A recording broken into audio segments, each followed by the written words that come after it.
दोस्तों, मैं हूँ आरजे खुशी और आप सुन रहे हो कहानी लव कॉन्ट्रैक्ट।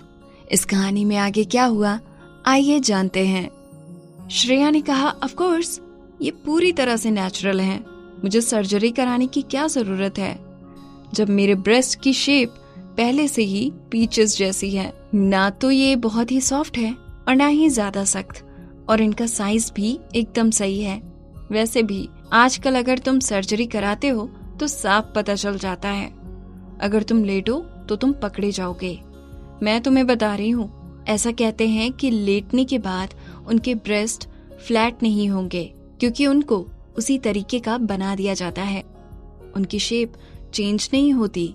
कबीर की नजर अपने आप श्रेया के सीने पर वापस चली गई।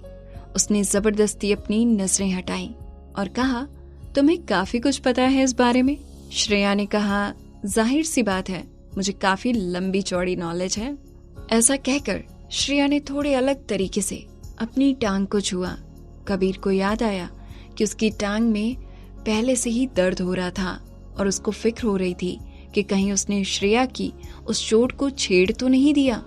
उसने जल्दी से कहा, अच्छा ठीक है, हिलना बंद करो, मुझे देखने दो। वो बेड पर बैठी रही जबकि कबीर नीचे झुक गया। उसने उसकी पैंट्स को थोड़ा हटाया और उसके घाव को देखा। उसने डरते डरते उसे छुआ कि कहीं श्रेया को दर्द ना हो। उसने पूछा, कैसा महसूस कर रही हो अब? श्रेया पहले से काफी ठीक महसूस कर रही थी और उसको अब दर्द भी नहीं हो रहा था। श्रेया ने कहा, अभी तो ठीक है, वो जब मैं जमीन पर पैर रखती हूँ तो टांग खींचने की वजह से मुझे दर्द होता है। कबीर ने कहा, तो फिर तुम्हें शांति से एक जगह टिक जाना चाहिए ना। श्रेया ने सोचा कि वो पहले कुछ ज्यादा ही घबरा नहीं गई थी। यूं अचानक से उसे इग्नोर करने में क्या असल में कबीर की गलती नहीं थी? कबीर ने उसे देखने के लिए अपना सिर उठाया, लेकिन उसकी टकटकी अभी भी सीधे उसके सीने पर ही थी। पहले कभी उसे इसका एहसास नहीं हुआ था, लेकिन अब अचानक से उसने महसूस किया कि उसके ब्रेस्ट जिस दिशा में वो देख रहा था वास्तव में बहुत आकर्षक लग रहे थे। वो एकदम बराबर, गोल, भरे पूरे और प्यारे लग रहे थे। वो ना बड़े थे और ना छोटे, और देखने में हर एक हाथ में पकड़ने के लिए बिल्कुल सही साइज के लग रहे थे। उसने इस बारे में सोचा कि श्रेया ने उसके बारे में क्या कहा था कि वो पीचेस के जैसे हैं। ऐसा लग रहा था कि वो असल में वैसे ही हैं जैसे उसने थोड़ी देर पहले बताया था। कबीर थोड़ा क्यूरियस हो गया था। वो उन्हें छू कर देखना चाहता था कि क्या वो सच में उतने ही नरम थे जितना उसने दावा किया था। उसको अपना शरीर एकदम से थोड़ा कठोर होता महसूस हुआ। उसने अपना सिर दूसरी तरफ घुमाया और सोचने लगा कि उसके साथ ये क्या हो रहा है। कबीर के चेहरे को दोबारा गहराते हुए देखकर श्रेया ने सोचा, क्या उसकी बीमारी वापस से उभर रही है? उसने थोड़ी चिंता के साथ कबीर की ओर देखा और उत्सुकता से पूछा, क्या हुआ कबीर, कुछ गड़बड़ है क्या? क्या तुम्हें डॉक्टर की जरूरत है? अगर मुझे पता होता तो मैं तुम्हें छूने के लिए नहीं कहती। ये बेवकूफ लड़की, इसको लग रहा था कि वो अपनी बीमारी की वजह से लगातार उससे दूर जाने की कोशिश कर रहा था, जबकि उसकी एलर्जी का रिडक्शन इस वक्त पहले स्थान पर भी नहीं था। इस वक्त उसकी मेन बीमारी कुछ और ही थी। ये कुछ अनएक्सपेक्टेड था और इसकी वजह से कबीर बहुत चिड़चिड़ा महसूस कर रहा था। उसको लगा कि उसे डॉक्टर गुप्ता से जरूर इस बारे में पूछताछ करनी चाहिए। क्या उसकी बीमारी अब दूसरा रूप ले रही है? क्या कोई और कॉम्प्लिकेशन हो गए हैं? वरना और क्या कारण हो सकता है कि वो ऐसा महसूस करे? वो इस बेवकूफ लड़की से बात नहीं करना चाहता था, इसीलिए उसने अपना मुंह दूसरी तरफ घुमाया और कहा, मैं ठीक हूँ, तुम सो जाओ। श्रेया ने पूछा, तो तुम मेरे साथ आज यहाँ बेड पर सो सकते हो या बाहर जाकर सोना चाहते हो? जब कबीर ने बेड की तरफ देखा तो वो वहां से जाना नहीं चाहता था। थोड़ी हिचकिचाहट के बाद उसने कहा, पहले ही बहुत देर हो चुकी है, अब मैं और कहाँ सोने जाऊंगा, कुछ घंटों की ही तो बात है, मैं यहीं रुक जाता हूँ।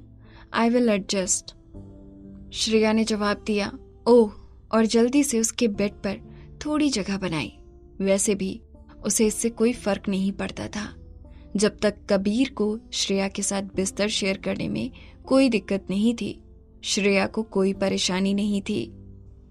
अब उसे इस पेशेंट की भावनाओं पर विचार करना था। भले ही ऐसा लगता था कि अस्पताल में वो आई थी। श्रेया ने लेटकर तकिए को फिर से दोनों के बीच में रख दिया। जब कबीर ने उसे ऐसा करते हुए देखा तो उसने मन ही मन सोचा, क्या सच में वो तकिया उधर किसी काम आता भी है? लेकिन उसने अभी भी अपने मन की बात नहीं कही। कबीर अपने आप में कुछ अंदाजे लगाने लगा। अगर श्रेया सो जाती है और फिर से इधर उधर घूमने लगती है तो क्या वो अचानक से उसके शरीर पर फैल जाएगी? अगर ऐसा हुआ तो क्या वो सच में एक बार उसके ब्रेस्ट को महसूस कर पाएगा? वो दोनों एक साथ बिस्तर पर लेट गए। लाइट ऑन थी। वो वहां लेटकर अपने सेलफोन के साथ खेलने लगी। जब वो बजा तो उसने देखा किसी ने उसे व्हाट्सएप पर फ्रेंड रिक्वेस्ट भेजी थी। जब उसने अपना व्हाट्सएप खोला तो उसे देखकर बड़ी हैरानी हुई कि ये देवेश कपूर था। वो हक्की बक्की रह गई। फिर भी उसने जल्दी से उसकी फ्रेंड रिक्वेस्ट एक्सेप्ट की। जैसे ही उसने उसकी फ्रेंड रिक्वेस्ट एक्सेप्ट की, साथ ही देवेश का मैसेज आ गया। तो तुम अभी तक सोई नहीं? श्रेया ने जल्दी से कहा। बिग सेलिब्रिटी देवेश सर, आपने मुझे ऐड क्यों किया? श्रेया को लगा शायद देवेश को स्कैंडल के बारे में कुछ बात करनी होगी। उसने जल्दी से मैसेज करके पूछा, क्या आपको उस स्कैंडल के बारे में बात करनी है? क्या आप लोग जल्दी ही इसे सुलझाने वाले हैं? उसको याद आया कि देवेश कपूर के बारे में आज तक ऐसी अफवाहें बहुत कम हैं।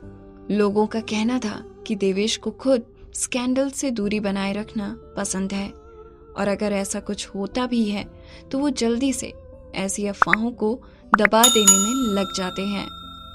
देवेश ने तुरंत जवाब दिया, मुझे अफवाहों से निपटने की क्या जरूरत है? श्रेया थोड़ा भड़क गई। बेशक आपको निपटना है। आपने देखा नहीं कि कैसे वो एक मनगढ़ंत कहानी गढ़ने के लिए अपनी हद पार कर गए? देवेश ने जवाब दिया। हाँ, मैंने देखा। श्रेया ने पूछा, तो फिर आप इसे क्यों नहीं सुलझाते? देवेश ने जवाब दिया, इस सब से निपटना बेकार है, बस इसे अनदेखा करो। ये सब कुछ दिनों बाद खुद ब खुद ठीक हो जाएगा। ये देवेश कपूर की चीजों से डील करने के सामान्य तरीके से थोड़ा अलग था। श्रेया ने जल्दी से कहा, लेकिन ये बहुत बकवास और घिनौना है, और उन्होंने इसे बहुत बढ़ा चढ़ा कर दिखाया है। इन सभी अफवाहों को यूं ही फैलने देना और कोई एक्शन नहीं लेना कोई बहुत अच्छी बात नहीं है। लेकिन अनएक्सपेक्टेडली देवेश ने जवाब दिया, मुझे कोई परवाह नहीं है, तुम इतनी फिक्र क्यों कर रही हो? निराश होकर श्रेया सच में किसी को डांटना नहीं चाहती थी। बेशक उसे परवाह नहीं है, क्योंकि उस व्यक्ति को भला बुरा नहीं कहा जा रहा था।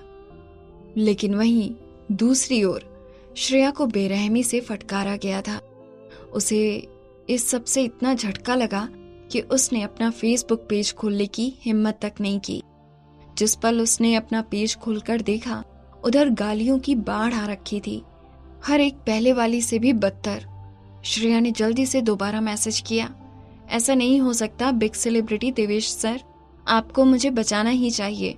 अगर आप आगे आकर इस मामले को नहीं सुलझाएंगे तो ये और भी ज्यादा बिगड़ता जाएगा। लेकिन देवेश पर कोई असर नहीं था। उसने जवाब दिया, कैसे और ज्यादा बिगड़ जाएगा? मुझे तो लगता है सब कुछ काफी ठीक है। श्रेया ने लिखा, नॉनसेंस, सब बकवास। मुझे इतने बुरे तरीके से डांटा गया है, हर कोई मुझे बुरा भला कह रहा है। देवेश ने कहा, कुछ दिन की बात है, उसके बाद सब शांत हो जाएंगे। श्रेया ने कहा, बिल्कुल भी नहीं, ऐसा कुछ नहीं होने वाला। श्रेया को पता ही नहीं चला कि कब वो देवेश से बात करते करते इतनी कैजुअल हो गई। देवेश ने जवाब दिया, अगर ऐसा है तो मैं खुद कल फेसबुक पर पोस्ट कर देता हूँ कि तुम्हें कोई कुछ भी गलत ना बोले। अगर किसी को कुछ भी कहना है, कोई परेशानी है, तो सीधा मुझसे बात करे। उसका जवाब पढ़कर श्रेया को चक्कर आ गए। उसने कहा, ऐसे तो वो और भी बुरी तरह मुझे सुनाएंगे। देवेश ने परेशान होकर कहा, तो तुम ही बता दो, मैं तुम्हारे लिए क्या कर सकता हूँ। श्रेया ने जल्दी से जवाब दिया, कहना कि हम साथ में एक नाटक में काम कर रहे हैं और हम बस दोस्त हैं। हम एक दूसरे को अभी कुछ ही दिनों से जानते हैं। कहो कि मीडिया वाले हमारी फोटोज से कुछ भी मनगढ़ंत कहानी बनाकर दिखा रहे हैं और असल में वो सब झूठ है, ऐसा कुछ है ही नहीं। असलियत में सच तो यही था। लेकिन अचानक से ही देवेश ने एक ऐसा जवाब दिया जो श्रेया ने कभी नहीं सोचा था। उसने कहा, लेकिन अगर हम भविष्य में सच में एक साथ आ गए तो, और फिर अगर ये रिपोर्ट्स बाहर आई, क्या हम खुद ही अपने मुंह तमाचा नहीं मारेंगे? हेलो, तुम्हारे साथ रिलेशनशिप में कौन ही आना चाहेगा? श्रेया ने मन ही मन में सोचा। लेकिन श्रेया उसको ऐसा सीधे सीधे नहीं कह सकती थी। उसने कहा, तुम फिक्र मत करो, ऐसा कुछ नहीं होगा, हम एक साथ नहीं होंगे। तुम्हें अपने मुंह पर थप्पड़ मारने की कोई जरूरत नहीं पड़ेगी। देवेश ने तुरंत ही उसको जवाब में एक रोने वाला इमोजी भेजा। उसने लिखा, जब तुम ऐसा कहती हो तो मुझे बुरा लगता है। श्रेया ने कहा, अगर तुम्हें बुरा लगता है तो लगता रहे, तुम्हें इस मामले को मेरे लिए ढंग से सुलझाना ही होगा। देवेश ने कहा, क्या सच में? तुम इतनी श्योर कैसे हो सकती हो कि तुम्हें मेरे साथ आज इतना पत्थर दिल होने का आने वाले वक्त में पछतावा नहीं होगा? कौन जाने, क्या पता कल अचानक तुम्हें मुझसे हद से ज्यादा प्यार हो जाए और तुम बुरी तरह मुझसे शादी करना चाहती हो। श्रेया ने जल्दी से जवाब दिया, गेट लॉस्ट, ऐसा कभी नहीं हो सकता, ये इम्पॉसिबल है। देवेश ने पूछा, क्यों नहीं हो सकता? Everything is possible. श्रेया ने उसके रिप्लाई को बस चुपचाप देखा। ये जवाब पढ़ने के बाद उसके शब्द खत्म हो गए थे। वो जानती थी कि वो जानबूझकर उसको चिढ़ाने के लिए ये सब कह रहा है, इसीलिए उसने सीधा सीधा ये मैसेज भेज दिया, जाओ और जाकर मरो, मेरी नींद खराब मत करो, मैं सोने जा रही हूँ। इसके बाद उसने देवेश के मैसेजेस को इग्नोर किया। दोस्तों, मैं हूँ आरजे खुशी। क्या श्रेया की बात मानेगा देवेश कपूर? जानने के लिए सुनते रहिए कहानी लव कॉन्ट्रैक्ट, मेरे यानी आरजे खुशी के साथ।